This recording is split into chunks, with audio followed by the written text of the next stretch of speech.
こんにちは、闇のやり込みプレイヤーことのはあかねです。魔力の剣ってかっこいいですよね。半透明の見た目がかっこいいですし、武器を召喚して戦うのもロマンがあってかっこいいです。ただ魔力の剣には欠点があって、それは、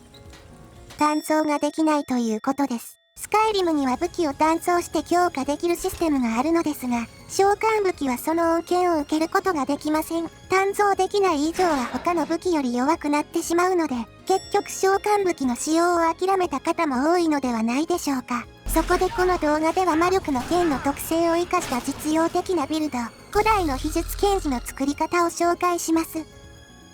まずは種族ですが、レッドガードの男性にします。今回は二刀流の戦士を作るので、二刀流のイメージがあるレッドガードにしました。種族固有パワーの魂の効用で1分間急速にスタミナを回復できるので、性能面でも相性がいいです。名前は、二刀流で戦うので二郎さんにします。それではヘルゲンを脱出します。レイロフとハドバルのどちらについていくか選ぶのですが、今回はレイロフルートにします。最初に戦う帝国軍兵士を倒せば、全身分の軽装備がすぐに揃うからです。今回のビルドは主に片手武器と軽装備を使うので、スキル稼ぎも兼ねて道中の敵は倒しながら進んでいきます。リバーウッドに着いたら、適当に革を4つ用意して、アルボアから紅玉のインゴットを1つ購入します。そしたら鋳造器具でこれらを材料にして、冒険者のバックパックを作成します。他の装備枠を使うことなくスタミナを上昇させられるので、スタミナが重要な今回のビルドではとても有用なアイテムです。ホワイトランに着いたら、馬車に乗ってウィンドヘルムに向かいます。ウィンドヘルムに着いたらすぐ西の橋を渡って、南に曲がって少し進むと、コンパスに池のマークが表示されます。あとはこのマークの方向へ向かえば、マーラの冥の池に到着します。中央の小島から地下に入って、中にいる吸血鬼からサングイネア吸血症をもらいます。外に出たらすぐそばの空種の間に逃げ込んで、3日間待機します。これでこのキャラは吸血鬼になりました。そしたらそのまま空種の間のクエストを進めて、血虫の兜を入手します。これはアンデッドに対するダメージを 25% 上昇させる効果があり、プレイヤーがアンデッドなら自分に対する魔法も 25% 上昇させることができます。例えばこの状態で冒険者のバックパックを外して、もう一度装備し直すと、スタミナと所持重量の上昇が 1.25 倍になります。それ以上に重要なことが、この時点でこのキャラはアンデッドに固定されたということです。詳しくは聖職者アンデッドになる方法という動画で解説してるのでそちらを見てほしいのですが、ゲーム開始後なるべく早く吸血鬼になることで、その後吸血鬼を治療しても永遠にアンデッド状態が続くようになります。ゲームを開始したらまずアンデッドに固定する。これが令和のスカイリムの新常識なので覚えておいてください。クエストをクリアしたら、黒鉱石や金目のものを回収してから次に向かいます。というわけで再び馬車に乗って、ウィンターホールドまで来ました。ただしまだ大学には用はないので、崖を降りて、ひたすら北東を目指して泳いでいきます。すると大蛇の石碑がある島にたどり着きます。これをセットすると、1日1回対象を麻痺させるパワーを得られます。石碑をセットしたら海に飛び込んでさっさと逃げます。次はウィンドヘルムの船着き場からソルスセイムに渡ります。市場でフェスアロールにこれまでの戦利品を売りつけながら、ついでにロックピックを買い集めます。商人の所持金がなくなったら一度セーブして、殴って敵対してからロードすれば、所持金が復活するので戦利品を売り切るまでこれを繰り返します。というわけで黒鉱石を一つ残して戦利品を売り終わりました。ロックピックは60本もあれば十分だと思います。次はグローバーマロリーに話しかけて、古代ノルドのツルハシを回収するクエストを開始します。レイブンロック鉱山でクレシウスからツルハシを回収したら、ネッチングネッチでセロを従者として雇います。そのまま宿を取って、ベッドで眠ると、ランダムでどこかの岩に飛ばされます。これを何度か繰り返して、風の岩までやってきました。普通にここまで歩いてくるのは大変なので、寝るとどこかの岩にワープするソルスセイムの仕様を使わせてもらいました。そうしたら風の岩から東に向かって、スコール村を通り過ぎて、ギルデンホル墓地までやってきました。入り口を見張ってる強奪者はセロと協力して倒して、ギルデンホル墓地の入り口をロックピックで解錠します。難易度達人なのでなかなか根気がいりますが、数に物を言わせてどうにか突破します。中に入ったら古代ノルドのツルハシを装備して、右側のスタルリム交渉を採掘します。すると穴が開いて奥に入れるようになります。さらに進むとまた鍵のかかった扉がありますが、今度のは鍵がないと開かないタイプです。そこで従者にロックピックを持たせて、扉の前に立たせて、いい具合に押すと、扉が開きます。中には大量の金貨やアイテムが落ちてるので、適当に一つを持ち上げて、部屋の外まで運んでから拾うと、柵が降りてきます。本来なら強制的に奥に進ませるための仕掛けなのですが、部屋の外でアイテムを拾えば、柵が降りたまま墓地から出ることができます。この状態で一度風の岩に戻って、北に進むと、ハクニールの浅瀬に着きます。ここにいる海賊の船長に、大蛇の石碑を当てて麻痺させます。起き上がりモーション中の相手からは確実にスリが成功するので、デスブランドの宝の地図をすり取ります。この地図は本来レベル36以上にならないと出現しないのですが、ギルデンホル墓地の柵を下ろせばレベルに関係なく出現するようになります。これを拾うとデスブランドのクエストが開始され、地図に記された地点にデスブランド装備の入った宝箱が出現します。というわけで各地を巡って宝箱を開けて、デスブランドのヘルム、デスブランドのブーツ、デスブランドの鎧、デスブランドのコテを入手しました。この手順ならレベル1にして全てのデスブランド鎧を揃えることができます。デスブランド装備は装備箇所が増えるほど効果が上がるという特殊な付属がついてますが、ヘルム以外は他の付属装備と同様、先に血虫の兜を装備してれば付属効果が上がります。ヘルムによる防御値上昇も上げる手段はあるのですが、それについてはもう少し後で解説します。これでソルスセイムでの目的は果たせたので、セロと別れてからスカイリムに戻ります。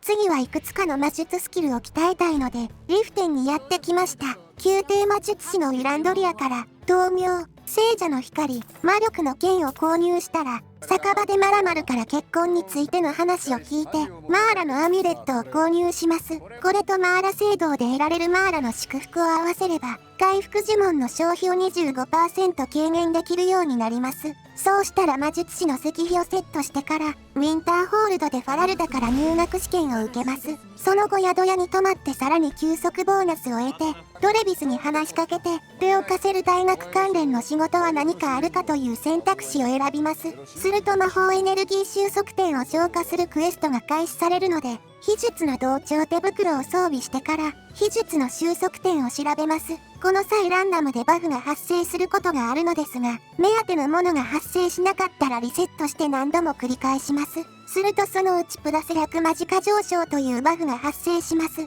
これはマジカの最大値が上昇する効果に見えるのですが、実際にはものすごい勢いでマジカが回復し続ける効果になってます。これが発生したら素人のフードをかぶってから、ミッテンにいるドラウグルに、聖者の光を当て続けて回復スキルを鍛えます。アンデッド対3系の魔法は左右で同時に当てるとスカイリムが落ちてしまうことがあるので、必ずタイミングをずらして当てるようにします。回復スキルが40まで上がったら、一度ミッテンから出て、コレットから聖者の息吹を購入します。そうしたらまたミッテンに戻って、ドラウグルに聖者の息吹を当てて回復スキルを鍛えます。というわけで回復スキルを70まで上げました。ミッテンを出る前に魔力の剣を唱えて、召喚スキルを20まで上げておきます。魔力の剣はやけにスキル経験値が高いので、両手で一度唱えるだけで済みます。次はソリチュードで編成スキルを鍛えます。ソリチュードの門の前まで着いたら、崖の上めがけて豆苗を打ち込みます。するとなぜかものすごい勢いで編成スキルが上がっていきます。あまりに上昇が早すぎるので、表記が追いつく前にスキルレベルが100まで上がってしまいます。それではレベルを上げます。ステータスの上昇は全て体力に振り分けます。このビルドではスタミナも重要なのですが、装備である程度上がっているのでまずは体力優先です。というわけでレベルは22まで上がりました。それではパークポイントを振り分けます。回復パークの聖職者、召喚パークの魔力の収束を取得します。とりあえず今はこれだけ取れば十分なので、そろそろ吸血鬼を直しに行きます。まずは魂入りの黒鉱石が必要なので、どこかで適当に魂を調達します。そうしたら次はモーサルの宿屋で噂話を聞いて、夜明けの目覚めのクエストを開始します。ファリオンに魂入りの黒鉱石を要求されるので、先ほどの黒鉱石を渡します。あとは儀式場でファリオンに話しかければ吸血鬼を治せますが、その前に必ず血虫の兜を装備します。この状態で儀式を始めて、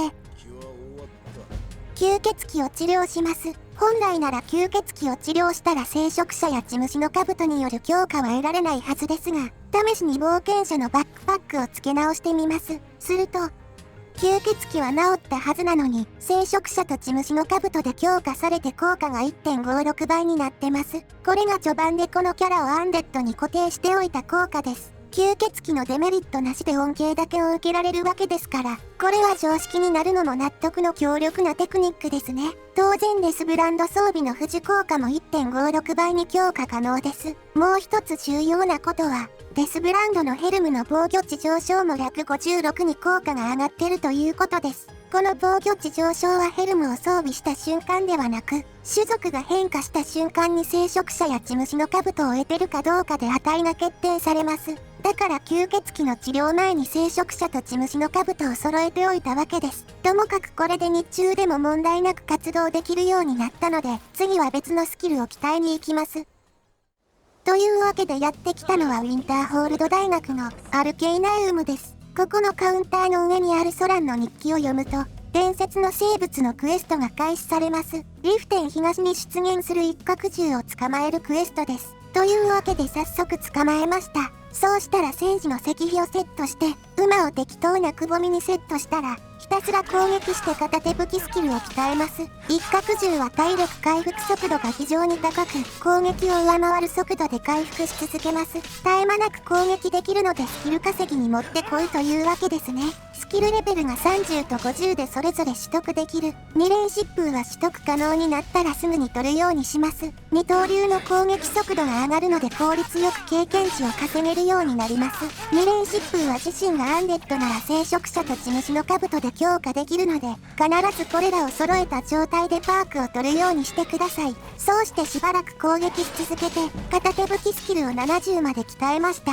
次は軽装スキルを鍛えたいので盗賊の石碑に付け替えます。鍛冶屋から適当な軽装の盾を買ってから、ホワイトランからひたすら西に進んで、眠りの木の野営地までやってきました。難易度をベリーイージーまで下げてから、ひたすら巨人とマンモスに殴られて軽装スキルを鍛えます。巧みな軽戦士ランク1と、適切な装備は取れるようになったらすぐに取って、ダメージを抑えた方が稼ぎ効率が多少は良くなります。体力が減ってきたら、すぐそばの眠りの木の洞窟に逃げ込みます。ここで1時間待機すれば、体力が回復するのでまた巨人に殴られることができます。というわけでしばらくこれを繰り返して、軽装スキルを60まで鍛えました。それではパークを取得するのですが、その前に必ず血虫の兜を装備します。軽装パークのウィンドウォーカー、回復パークのスタミナ回復、瞑想のランク2、片手武器パークのアームズマンランク4、戦闘の構え、クリティカルチャージ、強烈な攻撃、二連猛撃を取得します。これで現在取得してるパークはこのようになってます。このうち二連疾風、ウィンドウォーカー、瞑想は聖職者と血虫の兜で強化可能なので、必ずこれらの効果を得た状態でパークを取得するようにします。これでこのビルドの基礎はほとんど完成しましたが、あともう少しだけやることがあるので最後の仕上げをしに行きます。というわけでウィンドヘルム南の温泉地帯にある精霊の石碑までやってきました。これをセットするのですが、今度は必ず血虫の兜を装備してない状態でセットします。さらに編成パークの精霊を取得すれば、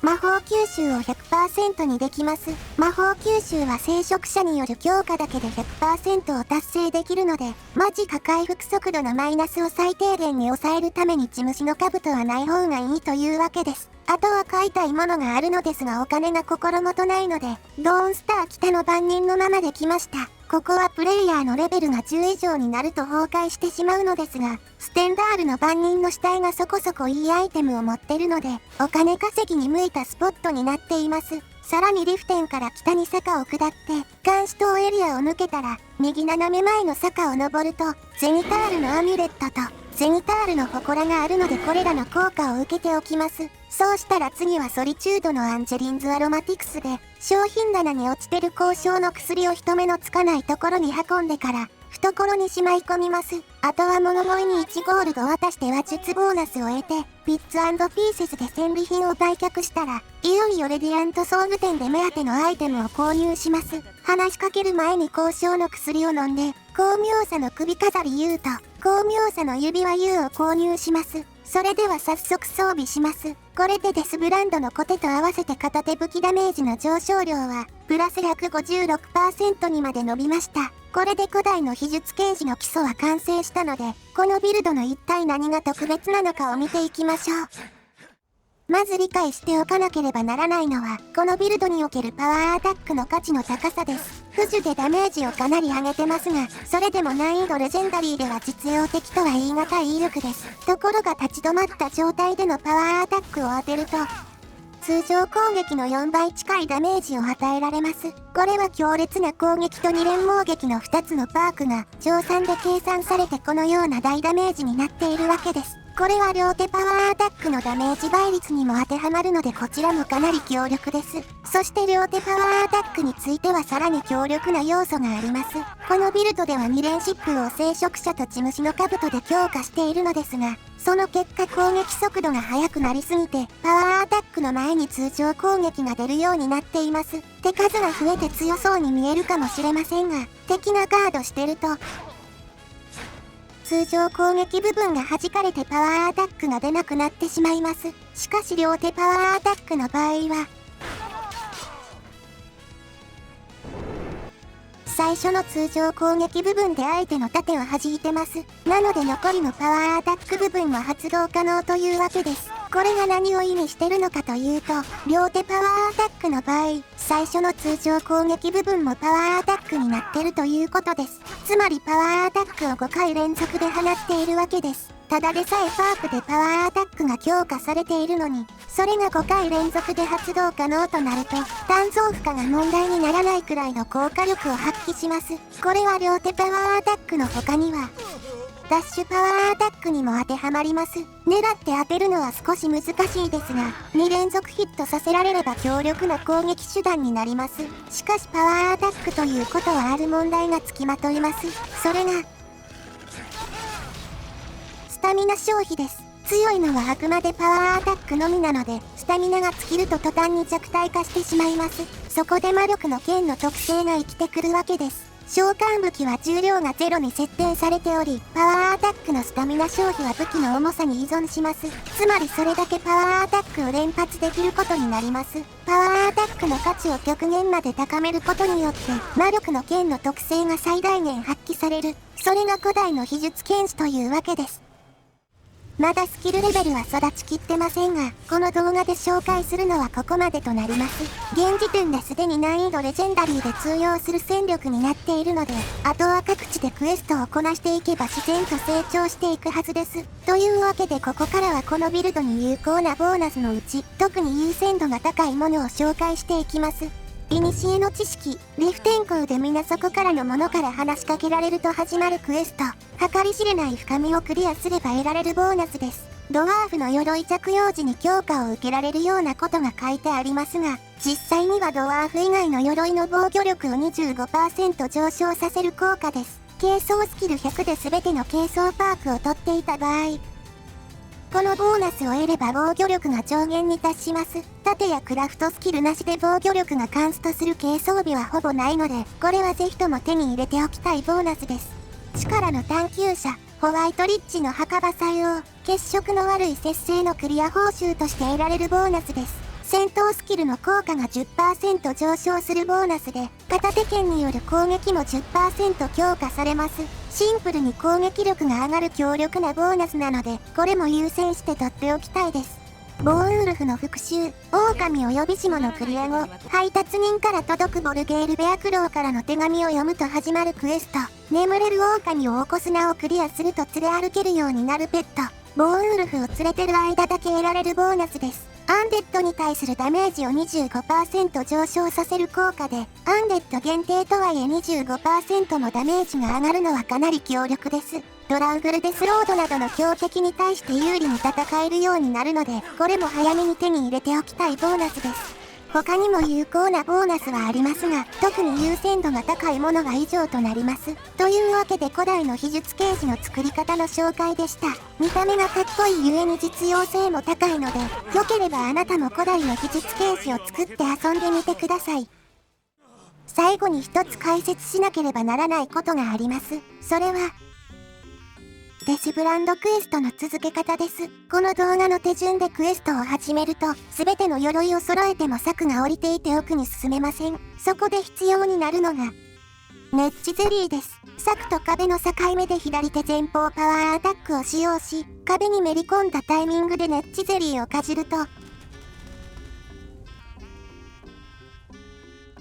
壁を抜けられます。あとはそのまま奥に進めば、普通にクエストを始めた場合と同じルートに合流できます。ただクエスト報酬のブラッドサイズとソウルレンダーはそんなに強くないので、性能目的なら取らずに放置してもいいと思います。といったところで今回の動画はここまでです。良ければいいね、高評価してもらえると励みになります。それではまた次回お会いしましょう。